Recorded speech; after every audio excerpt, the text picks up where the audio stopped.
It happened in less than 20 minutes. That's how long it took for everything to unfold. From the first emergency call to the final moments, the timeline was compressed into a window so small it almost feels impossible. But the truth is, nothing about this case began that night. To understand what happened, we need to look much earlier, years earlier. He grew up in what most people would consider a stable environment, affluent suburbs, access to education, opportunities that suggested a predictable path forward. From the outside, there were no immediate indicators that anything was seriously wrong. But stability on the surface doesn't always reflect what's happening underneath. By the age of 8, he was already seeing therapists regularly. That detail, at the time, didn't stand out as alarming. Many families seek early support for behavioral or emotional challenges. In fact, it's often seen as a proactive step. But looking back, this becomes one of the first pieces of a much larger pattern, and this is where things take a turn. Because what professionals later pointed out wasn't just the presence of therapy, it was the long-term trajectory that followed. Throughout his early years, there were increasing signs of social difficulty. Forming connections didn't come easily. Interactions that others seemed to navigate naturally often became sources of frustration. Over time, that frustration didn't just fade, it built.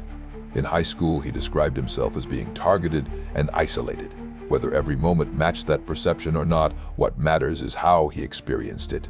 From a psychological standpoint, perceived rejection can be just as powerful as actual rejection, sometimes even more so, and that perception began shaping how he saw the world. Peers weren't just classmates anymore, they became symbols, comparisons, reminders of what he believed he was missing. This shift from individual experiences to broader interpretations is something researchers often identify in grievance-based thinking. It's not just something happened to me, it becomes the world is against me. By the time he reached 18, another critical change occurred. He began rejecting the psychiatric treatment he had been receiving. At first, that might seem like a typical transition into independence. Many young adults step away from structured support systems as they try to define themselves, but in this case, it didn't lead to growth.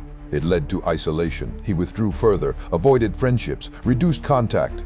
And what replaced those connections wasn't neutrality, it was something else entirely, a growing internal narrative. What's interesting from a psychological standpoint is how isolation can amplify existing thoughts. Without outside perspectives, without challenge or contradiction, ideas don't just remain the same. They intensify, they loop, they reinforce themselves. Over time, beliefs that might have once been flexible start to feel absolute.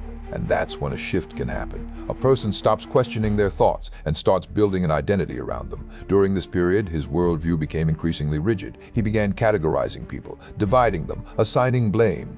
Relationships, particularly romantic ones, became a central focus, but not in a healthy way. Instead of connection, they became symbols of exclusion. Instead of mutual experience, they became something he felt denied. And slowly, that sense of denial turned into resentment. Not just toward individuals, but toward entire groups. Now, here's the detail that changes everything. He didn't keep these thoughts entirely private. He started expressing them through writing, through online activity, through videos. At first, these expressions might have seemed unusual, maybe even uncomfortable, but not necessarily dangerous. And that's the problem with early warning signs. They rarely look obvious in the moment. They exist in a kind of gray area where concern doesn't always translate into action. Experts often refer to this as leakage. It's when someone signals their internal state before acting. Not always directly, not always clearly, but consistently enough that, in hindsight, the pattern becomes undeniable. In this case, those signals were there. They just weren't interpreted as urgent. As time went on, his isolation deepened. Social interactions became even more limited. Daily routines narrowed, and the more his world shrank externally, the more intense it became internally. That imbalance is something investigators and psychologists now look for more closely. Because when someone's internal narrative becomes more real than their external experiences, it can distort decision-making in profound ways. There were also contradictions. On one hand, there was a desire for connection, a need to be seen, understood, accepted. On the other hand, there was growing hostility toward the very people he wanted connection from.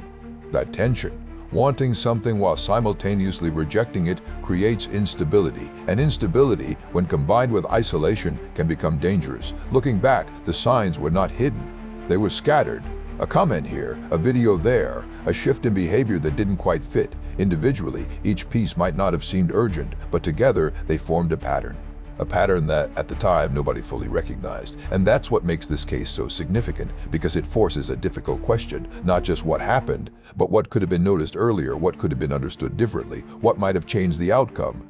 3 weeks before everything unfolded, concern finally reached a level where action was taken.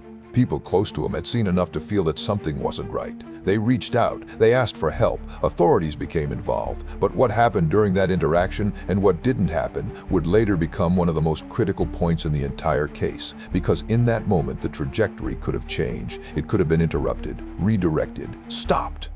Instead, the situation was assessed. Questions were asked, answers were given, and then it ended. No further action was taken, no deeper search, no immediate intervention. The situation was labeled a misunderstanding. At the time, that decision may have seemed reasonable. There were no clear violations, no immediate evidence of danger that met the threshold for action. From a procedural standpoint, it followed the rules. But from a broader perspective, it left something unresolved. And nobody realized it yet. But that moment would become one of the most important turning points in the entire case, because everything that followed would happen just weeks later. The events of that night unfolded quickly, too quickly for most people to process in real time. But before anything began, there was one final signal, one that, in hindsight, made everything unmistakably clear. Earlier that evening, he uploaded a video online. In it, he spoke directly to the camera. Calm, controlled, deliberate. He outlined his thoughts, his frustrations, his reasoning, and most importantly, his intentions.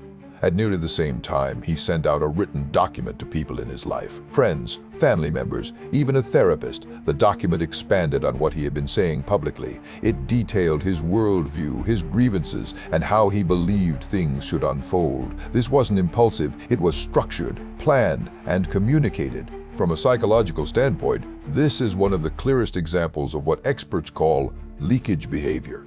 When individuals move from internal thoughts to external declarations, it often signals a transition point, a moment where ideation becomes preparation, where private beliefs begin to turn into intended action. And yet, even then, the timeline was already in motion, because shortly after those messages were sent, everything began. At around 9:15 in the evening, the first signs of immediate danger emerged. Inside his apartment building, 3 people lost their lives. Details about what happened inside remain limited in public reporting, but investigators later confirmed that the individuals were students. The event itself was contained within a short window of time, but it marked the beginning of a much larger sequence. What happened next would unfold across multiple locations, and it would happen fast. He left the apartment and drove toward a nearby sorority house. When he arrived, he approached the front door and attempted to get inside. He knocked repeatedly. No one answered. From the outside, it may have looked like a routine interaction. Someone tried to gain entry, nothing obviously out of place. But behind that moment, there was intent, and that intent was escalating. The first emergency call that night came in around 27 minutes past 9 in the evening. At the time, the caller couldn't have known how significant that moment would become. But that call would mark the beginning of the official response. As he moved away from the house, the situation changed again. 2 people nearby lost their lives. Another was injured but survived. The entire sequence happened within seconds. There was no time for warning, no time for preparation, only reaction. He returned to his vehicle and continued moving through the area. At a nearby deli, another person lost his life. Then, as he drove away, the pattern continued. He began firing from the vehicle, at pedestrians, at people in the area. At one point, he encountered a police officer on foot. An exchange followed. The officer responded, but the situation didn't end there. This is where the timeline becomes especially difficult to grasp, because everything was happening almost simultaneously. Movement, noise, confusion, multiple locations, multiple reports, and very little clarity. As he continued driving, he struck a bicyclist, then continued moving. More shots were fired, more attempts to evade response, more chaos spreading through the area. From an investigative perspective, this kind of movement creates a complex situation. It's no longer contained. It becomes dynamic, unpredictable, difficult to control in real time. Responding officers had to piece together what was happening as it unfolded. There was no single location to secure, no single scene to manage, only fragments of information coming in from different directions, and with each passing minute, the urgency increased, because the pattern wasn't stopping. It was continuing. Eventually, the sequence came to an end. His vehicle came to a stop after colliding with other objects in the area. When officers approached, they found him unresponsive inside. He had died from a self-inflicted injury. From the first emergency call to that final moment, less than 20 minutes had passed. That's all it took. Less than 20 minutes. But here's the part that continues to raise questions. Because even though the timeline was short, the build-up wasn't. The signals weren't sudden. The warnings weren't hidden. Everything that happened that night had been preceded by weeks, months, even years of escalation. The video, the written document, the isolation, the growing resentment, the previous contact with authorities. All of it was already in place, and this is where the case shifts. Because once the immediate events were over, attention turned to something deeper, not just what happened, but why it happened the way it did. Why the warning signs didn't trigger stronger action, why the intervention stopped where it did, why the system as it existed didn't prevent what followed. And that's when investigators, psychologists, and the public all began asking the same question, not about the timeline, but about everything that came before it. Because the answers weren't in those 20 minutes, they were in the years leading up to them. And what those answers revealed would change how cases like this are understood, not just in terms of behavior, but in terms of prevention. But there's more to this story than meets the eye, because when everything was examined more closely, one detail stood out above all the others, a moment that, in hindsight, could have changed everything. When everything was over, the focus shifted, not just to what happened, but to understanding why, because without that, nothing changes. And without that, cases like this risk repeating themselves. Investigators began examining the material he had left behind, the video, the written document, the patterns in his behavior over time, and what they found wasn't random. It was consistent. His worldview had been building for years, centered around resentment, frustration, and a belief that he had been excluded from something he deserved. From a psychological perspective, this falls into what experts describe as grievance-based thinking. It's a pattern where personal struggles are no longer seen as individual experiences. Instead, they're interpreted as the result of external forces, groups, systems, society itself. And over time, that belief can evolve from frustration into blame, from blame into justification. That progression matters because once someone begins to justify harmful intent, the internal barriers that usually prevent action start to weaken. In this case, relationships became a central focus of that grievance, but not in a grounded or realistic way. They were viewed as something owed, something withheld, something unfairly denied. And that perception shaped everything that followed. Now, here's where things become more complex, because this wasn't just about isolation, it was also about identity, contradictions that were never fully resolved. He expressed strong views about groups of people, including those defined by race and relationships. Yet at the same time, his own background reflected those very dynamics. From a psychological standpoint, that kind of internal contradiction can create instability. It forces the mind to reconcile two opposing realities, and when that reconciliation doesn't happen, it can lead to deeper frustration, which often gets redirected outward. But even with all of that, ideology alone doesn't explain action. There's another piece, and that piece is intervention. Because 3 weeks before everything happened, there was a moment where the trajectory could have changed. His parents had seen his online content, they recognized that something wasn't right, and they acted. They contacted authorities. That decision to reach out is exactly what prevention models encourage. Recognize, report, intervene. Officers responded and went to his residence. They spoke with him directly, asked questions, evaluated the situation, and based on that interaction, they concluded there was no immediate threat, no grounds for further action. From a procedural standpoint, that decision followed existing guidelines. There was no clear violation, no direct evidence that met the threshold for intervention. But from a broader perspective, this is where the system reveals its limitations. Because risk doesn't always present itself clearly. It doesn't always meet legal thresholds. It exists in patterns, in context, in behavior over time. And that's much harder to measure in a single interaction. This case is often discussed in terms of missed warning signs. But it's important to understand what that really means. It doesn't mean people didn't care. It doesn't mean no one tried. It means the available tools at that time weren't enough. There was no mechanism to fully assess the combination of factors. No system designed to connect online behavior, personal history, and immediate risk into one clear picture. And without that, intervention becomes fragmented. This is something that has changed in the years since. Threat assessment models have evolved. Law enforcement training has expanded. There's greater awareness of behavioral patterns like leakage. But even now, the challenge remains. Because identifying risk is only one part of the equation. Acting on it within legal and ethical boundaries is another. And that's what makes this case so significant. It sits at the intersection of psychology, law, and prevention, a place where clear answers are rare and difficult questions are unavoidable. At the same time, the public response was immediate. Conversations spread quickly, especially online.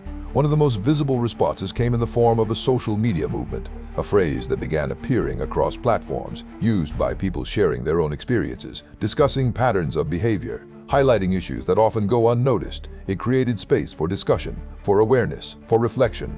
And that response matters, because awareness is often the first step toward prevention. But awareness alone isn't enough. What this case ultimately shows is that warning signs rarely exist in isolation. They build over time, they connect, they form patterns, and recognizing those patterns early is critical. So what can be learned from this?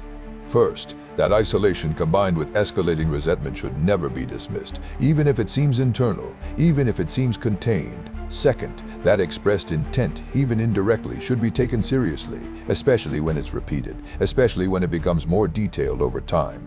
Third, that intervention systems need to look at patterns, not just moments, because a single interaction rarely tells the full story. And finally, that prevention is shared between individuals, families, communities, and institutions. No single point of failure explains what happened, but multiple missed connections allowed it to continue. And that's what makes this case so difficult, because it wasn't invisible. The signs were there, the signals were present, the concern existed. But the system, as it stood, wasn't equipped to respond in a way that changed the outcome. And that leaves us with a question that still matters today. Not just how something like this happens, but how it can be prevented next time. Because understanding the past only has value if it shapes the future. And that's where cases like this continue to matter. Not as isolated events, but as lessons.